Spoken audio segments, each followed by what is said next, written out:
Hi everyone, I'm immigration lawyer John Khosravi. Thank you for joining us today, Thursday, August 20th, 2020, 5 p.m. Pacific time, to have a regular Q&A session about U.S. immigration law. Thanks for tuning in, and as people start trickling in, we'll get the questions and we'll get this up and running for the next half hour. Before we start, as a reminder, this is general education only, not intended for individual legal advice, but there's a change coming. I typically have this program Monday through Thursday live every 5 p.m. on TikTok, Immigration Lawyer John. They're recording this on YouTube, and Thursdays we're on Instagram, JQK Law Firm. I'm gonna switch it up and only have the Q&As Tuesday to Thursday now.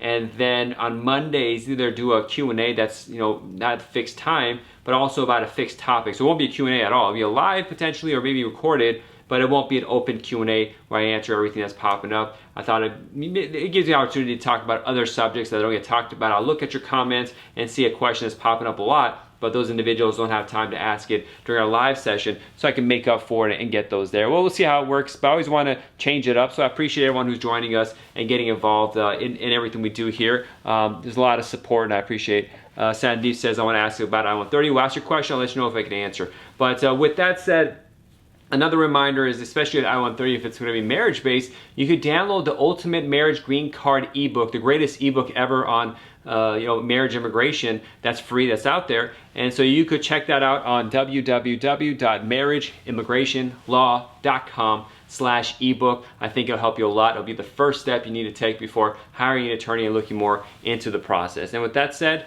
let's get it started.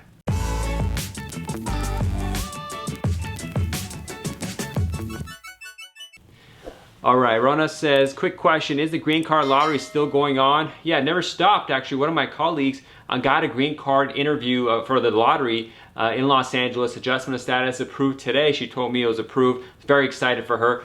So things have never stopped, and that's the one major mistake people have had, is they think that the immigration department has closed down or will close down or something like that. It's never going to close down completely. It can't happen like that. It's an agency that had, America would stop functioning if people understood how big immigration is in the lifeblood of all business in the United States. They would never, people want more immigration if they really realize the impact and the positive impact that it actually has. So it never closed, and they can't close it. The United States would go crash overnight if that happened. Surya says, I have applied for asylum last month. When can I apply for work permit? You have to wait. They're changing the regulations on this, so I can't remember what the exact stuff are. But if you filed for asylum, hopefully you had a lawyer. That's the person to talk to in private. It used to be you could file after 5 months, but they're changing the regulations. I think it might be a year, but I haven't read the new regulations yet, so it's going to be changing. James says, my visa expired last week. Oh, I'm sorry about that. Rania says, do we need to file the I-944 form? And this is a controversial issue because it's not clear. So what I-944 form is for a public charge. If you're applying for a green card and they want to check the foreign person's financial background, it's a new rule that President Trump pushed forward, and it came into effect February 24th. One judge in New York said, no, we can't do this. He stopped it. An appeals court said, no, it's going to go back, except for New York and 2 other states in the Northeast. But USCIS has removed the page for Form I-994 and also hasn't updated to show that it's back. So a lot of lawyers are confused, so we don't know what to do. Now, all the cases I'm filing right now, the applicants, we already had the paperwork ready, and they have a strong background, so I don't mind filing the I-944 because I've done the work, and they have a good case, so I'm not worried. But we don't know yet. A lot of people are filing right now and see what's happening. So they just mailed it to the government this last week. They haven't got the case back or a receipt, or the check hasn't been cashed yet. So we don't actually have any practical way of knowing for the next couple of days at least, until actual examples come forward, if the Form I-944 is mandatory or not. And we don't know if later on they're going to deny the case for not submitting it or do a request for evidence. This is just the typical stuff of this administration. We don't know what the hell is going on, unfortunately, and so we're just trying different things out. To be safe, I submit the Form I-944. I'd rather not take the risk. But hopefully it's not required. But USCIS has not given us guidance. It's a big problem. They're a big agency. They have lawyers. How could you not give us guidance? But that's the problem with immigration law, and that's what makes it so difficult for people to do on their own, especially. And I see it every day in my practice, just as a lawyer trying to figure it out. I can't imagine what people are doing when they're doing it on their own. So we don't know. That's the answer to that one, unfortunately. Sama says, my mother-in-law is a green card holder, but she went back to Afghanistan because of her teenage kids. Okay, there's no question there. I don't know what to tell you. We got a lot of people joining. Thank you. James says, bro, I need a green card right now. You and 5 billion other people, brother. But schedule a consultation in the office. Let's see what's going on in your case, see if anything's possible. Rania, you're welcome. Thanks for following. Sunny says, my 360 approved. You know how long it takes to get a green card? No, timing varies. Sam D follows up about a mother who went to Afghanistan. She will not be able to come back and live here in the United States until her teenage kids get the immigrant visa. Well, she should have got a re-entry permit before she left. If she's not going to stay here, she's going to lose her green card. So that's a serious issue. Should have got a re-entry permit before they left. If they could come back, file for that, get it, or something like that. You really need to contact the immigration lawyer in private. It's a serious issue because there's a good chance that your mother will lose the green card and then the teenage kids won't be able to get a green card. And then there's the other question of how come the kids didn't get a green card with the mother. So that doesn't make sense right there. There's a lot of things that don't make sense. Not that if I get the facts, it'll probably make sense. But based on the limited information I have right now, I can't really answer. I really need to sit down and see what's going on with the case. So that's not something I can really answer here. Silent says, can you still get your green card even if you enter illegally with a 21-year-old daughter? Maybe not. I don't know. That's just not enough information. It's just a couple of pieces of fact. I can't draw a big picture from that. Lefko says, my mom, 65 years old and has a green card. Will she have to take the citizenship exam questions? Probably. It depends on how long she's had a green card, and it has to be a long time, and so an age, there's a formula for it, or she has to have some sort of medical condition that makes it impossible for her to give the exam or speak the language. In one form or fashion, maybe. I mean, I don't know enough about you to be able to answer that. Sanua says, my I-94, that's the document you get when you enter the United States. It lets you know how much time you have here on your visa. My I-94 is finished and I applied, but I'm going back to my country, so does it still show overstay? Inevitably will show overstay. You should keep your receipt that showed you filed it, and then maybe withdraw it after you leave, so you have that paperwork. So if you try to enter in the future, you show you submitted a timely request for extension, and that way it happens. Or maybe say we left already, give us an approval. There's different ways to do it, but you should consult with an immigration attorney to do it right, and that's that. Alpha says, what about Trump's proclamation? Do you think it's going to extend? I'm assuming you mean the one that goes till end of December. Do I think? I don't know. I can't tell the future. I don't have a crystal ball. Al says, I missed the oath ceremony 2 times. Are they going to be rescheduled? Usually they give you up to 2 times. Getting the third one's a little hard. You have to have a good reason to tell them. You got to contact them, and you know, when you're going to miss them, you should notify them. It's up to the local office how strict they want to be. Usually they give you 2. Well, you missed 2, I think. I can't remember. Probably you'll be okay, but you know, contact the local office and don't miss the third one. Samda says, my mother-in-law got her green card through my wife, but we didn't know that her kids can't. Okay, your kids can't, that's correct. If your wife's a U.S. citizen, she could apply for her mother, but it won't go down to the kids. What your wife could have done is applied separately for her siblings, or now that her mom got a green card, she files for her children, but some stuff that doesn't make sense for teenagers. They should be able to get their green cards by now. You really should consult with an immigration lawyer in private. It doesn't seem like this was done efficiently, and you could have avoided a lot of these issues. So I don't know. I got to talk with you guys and see if I'm correct or not. I can't tell based on the information provided. Wow, it's only been 4 minutes since we started. Oh, it says 8 minutes there. I guess we start earlier than 5. But yeah, a lot of these questions, it just requires a lot more information because, you know, it's like you got to know exactly what's going on.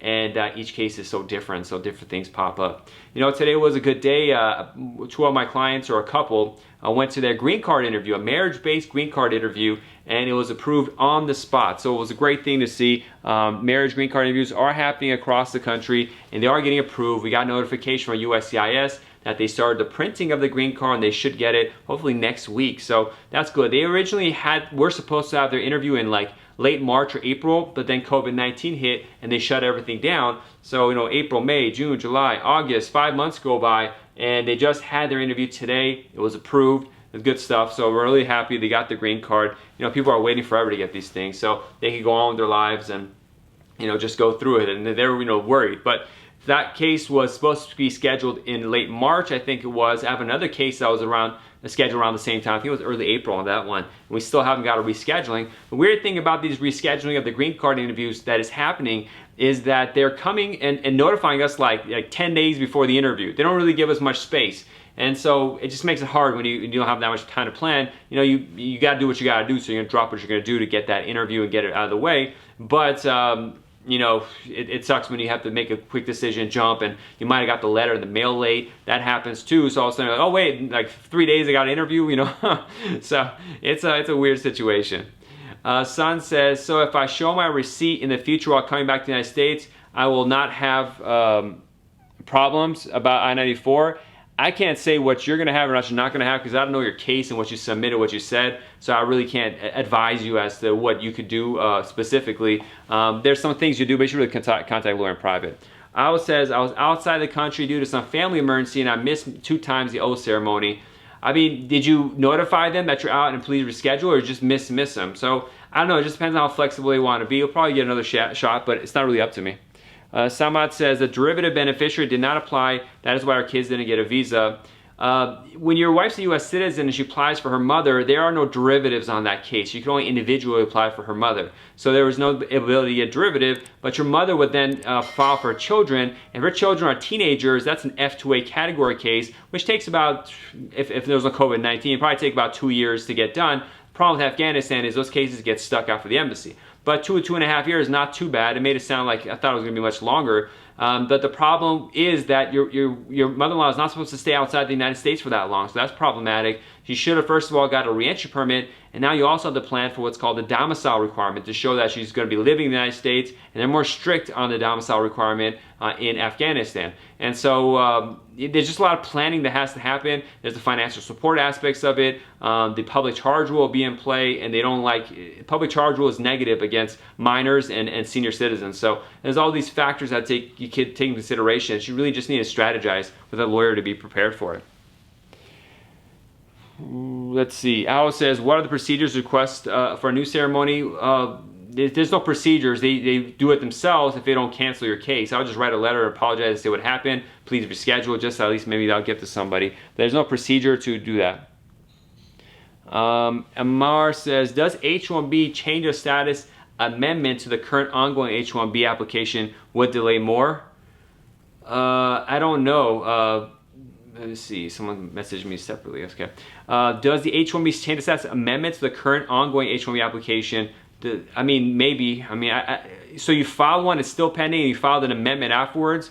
You know, if you give them more work, it's going to take more time. That's just practically, that's the only thing I can say there. Evelyn says, I have a question. Okay, go ahead and ask your question.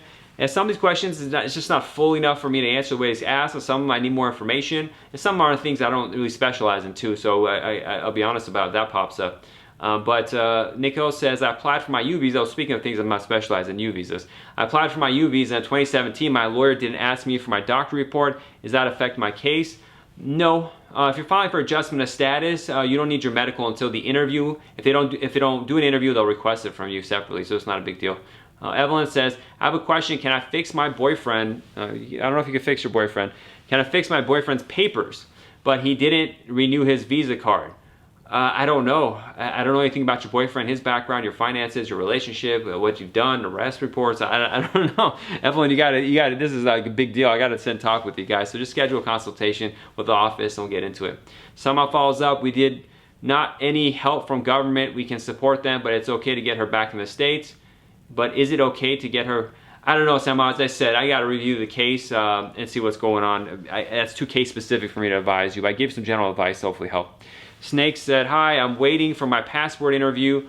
Over 1 year, still haven't received anything. Well, there's no passport interview unless you go to the passport office, but you probably mean your citizenship interview, and sometimes you got to wait. 1 year is not a big deal, especially in light of the fact that we just hit COVID-19 and they shut down interviews for many months. You just got to be patient and it'll come up, you know, that's about it.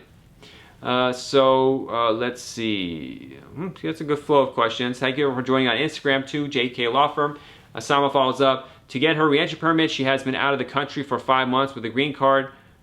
Sama, yeah, I mean, she shouldn't be outside that long or more. And a reentry permit's a totally different thing. She has to be physically here in the United States. To apply for a reentry permit, there'll be a fingerprinting appointment most likely as well. I say most likely because they're waiving it sometimes because of COVID-19. I don't know if they will, but that really messes things up. It should have been more planning. I mean, this should happen. Amar says, can we file the H-1B change of status amendment to the already approved consular notified H-1B before October? Probably. I mean, your employer, the employer filing for you has a lawyer. They know your case. That's the person you should be asking that to. But if you need to file an amendment, then file it. But you're not filing it. It's your employer that does. And so they need to talk with their lawyer to see if the amendment even makes sense. But it's possible. G4 says, what application should I use to have my sister-in-law visit me in the United States? There's no application that you could use. If your sister-in-law wants to visit the United States, she files for a tourist visa, form DS-160, and also schedules a B-1, B-2 tourist visa, or just a B-2 tourist visa interview at a local embassy or consulate, and they may give it to her and they may not. But there's nothing you do. She has to file the form DS-160 and schedule the appointment and have all the documents ready and all the paperwork ready, and pray that it gets approved. One for Kind says it was. I lost track of what the question was. Skater says, what should I do if my little brother broke... I don't know. He says, what have to do if my little brother broke the toilet and he blames it on me and my mom believes him? I mean, you're a loser, not a... You got to be able to persuade. You can't even persuade your mom about the truth. So you got to work on your persuading skills. That's what you got to do. You can't be complaining. That's what I say. Or just not give a damn, too. That's another thing you can do. So those are the easy answers. Yeah, that's it. So other than the approval that popped up this morning, I got approval yesterday for a travel ban waiver. I was really happy about that. This was for a person in Europe that wasn't allowed to get on a plane. We got that done in it took me a day to prepare it, but once submitted, we got it approved in 5 hours. That was really exciting. Miss Me June says, hello, I had my marriage-based interview. Got notice your case is being held for review. I don't know. I don't know what to tell you. I got to see your case. Thank you for your replies. You're welcome. Sama says her husband passed away while his immigrant visa interview was about to happen. That is why my mother-in-law went, so I'm sorry. It's a messed up situation, so I'm sorry, but there's only so much case-specific advice a person can give in a public forum, and it's not appropriate for me to continue on with this discussion because I'm not your lawyer, so I don't want to give an opinion. I'm telling you what to do. I really need to have a full consultation and take on the case if I'm going to advise on that. But that was some general information I provided there, and thanks for tuning in to the show and joining. So yeah, these cases, you know, speaking of messed up situations, I just had a case where a woman, her husband, she was here, they got married, her husband filed for her, her husband passed away 2 weeks ago. So we have to change the case from a marriage case to a widower case. And then she's here waiting, and then this morning she emails me and said, my mom got in a car accident, I had to leave, and she just left in the middle of the case. So what sucks is she's going to be banned from coming to the United States for a couple of years now because of it. I don't know when she's going to come back, but the poor woman had 2 deaths back to back like that, you know? Or not deaths, 1 death and 1 car accident. I don't know what's going on with that. But life is difficult sometimes. It's really a messed up situation. Medium says, I felt like interview went well. We are married for almost 2 years. No update on USCIS website. I mean, it doesn't necessarily mean anything bad. I don't know the specifics of your case and how you handle the situation, what the officer said and all that. But sometimes it just takes a while to prove it. It doesn't necessarily mean there's something wrong with your case. So you just gotta be patient and see what happens. But again, I haven't seen your case. I'm not sure if there was something bad that you don't notice that it's bad. You're welcome, Sama. Abdul says, can I premium process my I-130? No. Abdul Shah is a regular person who's really in a rush to get their loved one here. Premium processing only applies to business cases, certain types of business cases. But you know, you've tried expedite, try that. Just it is what it is. You got to be patient, man. I know you want your spouse to come here, but you know, it is what it is. Just, you know, maybe go visit them or something like that. You know, video, Skype, or whatever. But there's not many options. If they didn't accept the expedite, you didn't have a good reason for that. There's thousands, if not hundreds of thousands of people in your same situation. DB Shah says, do you know if the I-751 and N-400 interview happens together if I-171 is pending for 1 year?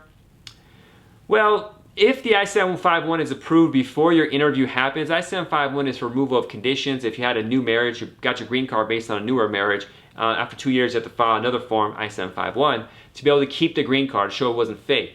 And they're taking so long on the I-751 to approve those, many times you could just file for citizenship for N-400 and you'll have your citizenship interview, but the green card, you know, permanent green card has not been approved yet. So in those kind of situations in the past, pre-COVID-19, we would go there and say, hey, listen, you know, you have the case, get them both done today. And we just tell the manager that, at the USCIS field office, and they do a quick interview for the I-751, then we do another interview for the F-400. So you get your green card and citizenship on the same day, and they just, don't give the green card essentially and practically. But the worry now is with COVID-19, because they have less officers there, they may not be able to handle do both at the same time. They may come back and say, well, due to emergency circumstances, we're not going to do both interviews at the same day. And I wouldn't put it past them to do that, especially because they have less staff, less space, and less time, all that kind of stuff. So, historically, yeah, before COVID-19, I would go there and say, I want an I-751 interview today because we're not coming back. And they'll say no, and I'll say no, I need to speak to a manager. And then they'll say, okay, here you go, find an officer, do the interview, get it done. That's what I've done in the past. But now, I don't know what's going to be happening with everything that's happening, so we'll see. Sama says, what kind of lawyer do I need? You need an immigration lawyer, like me kind of lawyer. So just contact an immigration lawyer and see if they can help you out. Talk with a couple. Deep Visha says, do you know if the I-751, I just answered that one, Deep Visha. Miju says, thank you, you're welcome. Deep Visha, you just answer your question at once, we'll get it. One and Done says, I got my 18-month extension green card. I can apply for citizenship, or should I wait for 10-year green card? There's no 18-month extension green card. I'm not sure what you mean. So I just talked about this a minute ago. So this is, you had your green card, was for 2 years, and then you may have filed for the removal of conditions, where they send you a receipt in the mail that acts as an 18-month extension. If you're still married and living with your U.S. citizen spouse, that's the requirement. You could potentially file for citizenship, at the 3-year mark, or 2 years and a little bit more than 90 days, like 90 days before the 3-year mark. But if you're not, then you got to wait 5 years, and so that's the rule with that. So the stuff you're saying kind of does not involve. I'm not exactly sure what you're saying, but that's the rule for that. Amar says, can we file both H4 change of status and work permit together? Yes, that's what I do for all my cases like that, like L2s and stuff. We file them together. Shenanigans says, are spouse sponsorship of U.S. citizens fast-tracked? No, I mean, they're faster, but not really fast-tracked, no, so that's it. Let's see. Deep Vishal says, how much are the chances to have it happen together? It doesn't work that way. It may happen or it may not happen. It's not chances and stuff. It just varies depending on the case. Morrow says, I signed a lease for my friend's apartment, but I never lived there. Do I need to mention it? No, I mean, it depends. I'm not sure. I'm not sure exactly what you're doing, so I can't. This is case-specific advice. But generally, they ask about your residence, and that's that. If you sign a lease for someone else, it depends on what they're kind of asking for, what kind of case you have. Generally, no. I gotta say, generally, no. But I don't know your specific case and what you got to do, so I can't answer your question. I can just generally speak to it. The questions they ask for a green card about your residential history, and so you talk about that. And that's about it. But I'm not sure if you got more nuanced kind of issues that require a different kind of guidance. I don't know about that. All right, so we got a couple more minutes left. Feel free to throw out your questions. It's the end of the week for me for doing these lives. Tomorrow I do record a video, but it's usually a private video that's like 20, 25 minutes, really in-depth breaking stuff down. They don't get as many views. They're the questions people ask you every day. So I say, okay, you want to know how long it takes to a green card case takes? I spent 25 minutes talking about it. Not many people viewed it. So everyone wants quick answers, but if you want the real answer, it takes 25 minutes. And I have it there. So if it's there, check out my page, JQK Law Firm YouTube page. It's there. How long does a green card case take? Durapal says, why is the F21 category changed to FX1? I never understood that myself. There's probably a reason why they changed it. This is a spouse of a green card holder case. Instead of calling it F21, they call it FX1. It might be if you're doing it through the embassy as opposed to if you're doing adjustment of status in the United States. But that's throwing me off too, because I've got both versions of it from the embassy too, so I don't really know what the exact rule for that is. Nap says, what documents do we need to send with the removal of conditions?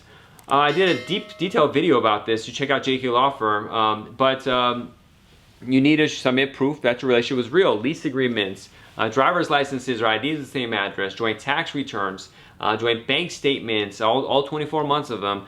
Photos together, travel records together, letters from family and friends attesting to the relationship, joint health insurance, joint car insurance, rental insurance, mortgage statements that both your names, ownership of property, ownership of automobiles together. And a lot more stuff. If you went to Disneyland, you have joint Disneyland tickets. I've submitted that before too for a couple. It really is just got to dive deep in your relationship and see what stuff you have there joint that you can show that the relationship is real. Evelyn asked a fun question. Do you like being an immigration lawyer? I like being an immigration lawyer so much. Not only do I do a live Q&A answering these kind of questions every day, I also have a different podcast called the Immigration Lawyers Podcast where I talk about immigration all the time too. I also have a training course that teaches people how to be an immigration lawyer called the Immigration Lawyers Toolbox. So I really put out between 1 to 2 hours of content a day. Most of it, half of it comes out on YouTube for JK Law, for consumers like yourself. But the other half, if not more than half of it, is for other lawyers, and a lot of it is how to paywall. You can't even access it unless you pay for it. I also do speaking gigs all the time. I'm also active on Immigration Lawyers listservs, answering questions for people and asking questions too. Immigration lawyer is the greatest thing in the world. I love it. Helping people and solving these puzzles and doing a lot of interesting work. It's wonderful. Now, not everyone loves it. A lot of people are quitting immigration law, but for me, it works out, and I'm enjoying it. We'll see where it takes me. But it's been day in, day out coming here and talking about immigration law all day, every day. I have to read a lot. I have to read cases every day, all day. As soon as I wake up in the morning, I have to see what events happen in the courts with USCIS, all that. Study it, and then I get that information I share with other colleagues. So. If you're not every immigration lawyer is gonna say the same thing. Most of them probably will, but yeah, I love being an immigration lawyer. It's wonderful. It's the only type of lawyer I would do. If there's no immigration law, I would quit and do videos and sell, I don't know, sneakers or something like that. I don't know which one I'd do, but we get out of this. And that's that question. DARPA says, I was scheduled for an interview, but it got canceled due to COVID and my category changed. Spouse of a green card holder overseas. I don't know. That's too detailed. I got to see what's going on in your case, but as long as your case is alive, that's good. Martin says, missed my question above. Martin, ask your question again. Saddest file together. How much it takes? I don't know how long it takes. It'll take however long it takes. Martin, ask your question. Now says, thank you. You're welcome. Singh says, I have an asylum case. My I-360 got approved from a viable case. They said, stop your asylum case for I-485. I hate it when they say that. It's not appropriate. I think it's a mistake, but some officers say, oh, if you want us to approve the I-485, that's the green card application, you have to stop your asylum case. I don't think that's appropriate. I would challenge that. I'm going to go to a supervisor and make a fuss about it. It's not appropriate for them to demand that you vacate your asylum case. I never do it. I get the green card first. Once I have it in the mail, then I withdraw the asylum case. So you got to work on challenging that. It's a really obnoxious thing that some officers do, but I don't agree with it. You get heated. It's like inappropriate for them to do that. Hijaz says, if H4, how long would it take? I don't know. I don't like to answer questions about how long things take. I've been in the USA for 5 years, so I don't want to apply for my citizenship. They are taking too long. And then just caught, I don't want to apply because it's taking too long. Well, if you don't apply, it's going to take even longer. That's not a good reason why not to apply for something just because it takes a while. So, I don't know what to tell you. All right, we got a couple more minutes. I started earlier today, so we're going to leave early. We got 2 or 3 minutes. If you have some last questions, let me know. If you are interested in doing a marriage-based green card or fiance-based case, I really recommend checking out the Ultimate Marriage Green Card ebook. It's free at www.marriageimmigrationlaw.com/ebook. You can check it out there. Room falls up. I'm single, never married. What documents do I need with M400? Well, I don't know. It depends on what your background is. Just you're single and never married, that solves some part of it. But I need to have an in-depth consultation with you to see what documents your case needs. I mean, you have a copy of your green card back in front, but then it goes into the details of your case. If there's arrest history, or there's tax issues, if there's any deal with the police, in fact, and they have to look to see how you got your green card originally. Was it proper or not? There's just a lot going on there. Read the instructions for M400. It has the answers there. But for me to tell you what you need, I don't know enough about you to be able to advise on that. So at the minimum, have a color copy of the front and back of your green card. But other than that, I need to have a consultation and talk with you in private to see what you need. Hannah says, because of pandemic. Okay, I lost track of your question, sorry. How can you get a working visa? Well, it depends on, there's many different types of working visas. So you have to have a specific job lined up or a specific education. That's the jobs required here to be able to get that. So it's too detailed for me to answer here. Now it says, how long does it take after approval to get KBL number? Kabul, KBL you probably mean in Afghanistan, Kabul, whenever MVC, depending on when the MVC, how long they take. So I don't know. It's 1 week, 2 weeks, 3 months, I don't know. Okay, one last question. Hema says, do I need an H4 stamping to file for an H4 EAD after change of status to H4? No, there's no stamping required. When you do change the status to H4, the approval notice that you get has these papers you could tear off called I-94 tags. When you file for your H4 EAD, I mean, you should have submitted it with the change of status at the same time. But if you're submitting it separately, you have to send a copy of that approval notice to show that you're in H4 status with your EAD Form I-765. And I'll take one or two more questions. Wicked says, question, what if they came in with the visa, but they never renewed because they got 2 DUIs? I mean, I don't know. It's just, that's like for immigration law, it's like a sentence you said halfway. What are they trying to do? What were the situations DUI? When did they happen? How bad was the DUIs? It's not good, but there's not enough information there to be able to answer that question. Room says, we already answered that question. Have been here expired around 20 years. So being here expired visa for around 10 years. I don't know what to tell you. And Himaj says, thank you, have a good day. And so to you too. So we'll say goodbye to TikTok. And one last question, Glow on Instagram says, how can you get a travel visa?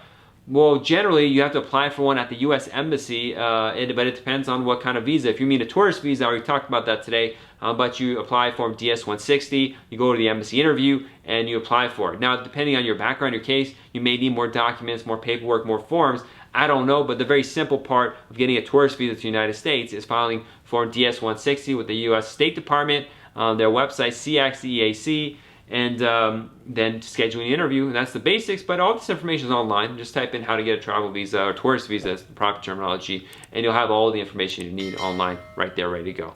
All right, thank you everyone for joining us today. We'll be gone tomorrow. Monday, we're gonna do a little bit differently. Not sure exactly how I'm gonna put it out, but I'll figure it out by then. But we'll have another live Q&A Tuesday.